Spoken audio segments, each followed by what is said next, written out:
اکثر جب آپ نے کس کی کوئی پیشنٹ آپ کے پاس آئے یا کوئی بھی پیشنٹ آتا ہے کہ میرے ساتھ یہ مسئلہ ہے, والدہ کا نام کیوں پوچھا جاتا ہے؟ اس میں اللہ نے پردہ رکھا ہوا ہے. اچھا, ایک بہت بڑا راز ہے. ٹھیک ہے. آپ کا یہ تو اعتقاد ہے نا کہ ہم قیامت آئے گی, ختم ہو جائے گی, پھر دوبارہ ہم آئیں گے, ہمیں زندہ کیا جائے گا. وہ کیسے زندہ کیا جائے گا؟ ٹھیک ہے.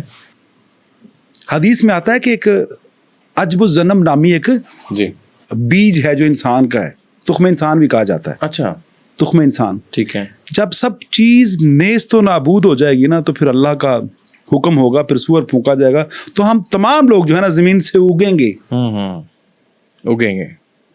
یہ میں اتنا بڑا دعویٰ کر رہا ہوں, بات کر رہا ہوں حدیث کی کر رہا ہوں. ہمارے علماء سنیں گے تو وہ کہیں گے بالکل ایسے ہی ہے. عجب الذنب کہا گیا ہے حدیث میں, اور تخم انسان بھی کہا گیا ہے.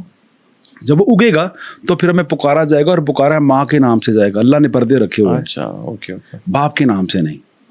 اس میں کافی سارے معاملات ہیں. فی زمانہ جو چیزیں چل رہی ہیں نا, مطلب باپ کا پردہ رکھنے کے لیے, ماں کی شرمندگی اور ندامت بچانے کے لیے اللہ پاک نے جب بروز محشر بلایا جائے گا تو ماں کے نام سے, تو اس لیے ماں کا نام یوز کیا جاتا ہے. باپ کے نام کا پتہ نہیں ہوتا, اسی میں ابہام. بالکل ٹھیک, بہت اچھی بات. میں جب بھی آپ کو کوئی آنسر دیا کروں گا نا تو اس میں مذہبی ٹچ یا میں یوز نہیں کروں گا, ایویڈنس کے ساتھ. ایویڈنس, بالکل ٹھیک. ہماری مائیں ہمیں کہتی تھی کہ قیامت والے دن میں نے اللہ نے نا بلانا ہے میرے نام پہ تجھے, تو میں نے لفٹ نہیں کرانی. ہمیں چھیڑتی تھی, ڈراتی تھی, اور ایسا ہے بھی. جی بالکل ٹھیک.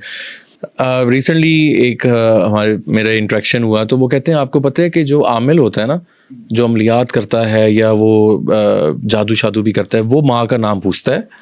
باقی ان کو ضرورت ہی نہیں پڑتی والدہ کا نام لینے کی, اگر کسی کو آپ نے چیک کرنا ہے. موسٹلی جو علم جفر والے ہیں, ٹھیک ہے, علم العادات جس کو آپ کہتے ہیں, ٹھیک ہے, ان کے لیے نا مطلب نام پوچھنا ہے. جو فقراء ہے, ٹھیک ہے, جو صوفیاء ہیں, ان کو نام شام نہ خود آپ کا نام نہ ماں کا نام, کسی چیز کی ضرورت نہیں ہے. جب سامنے ہے تو بس اللہ مال خیر کر دے گا.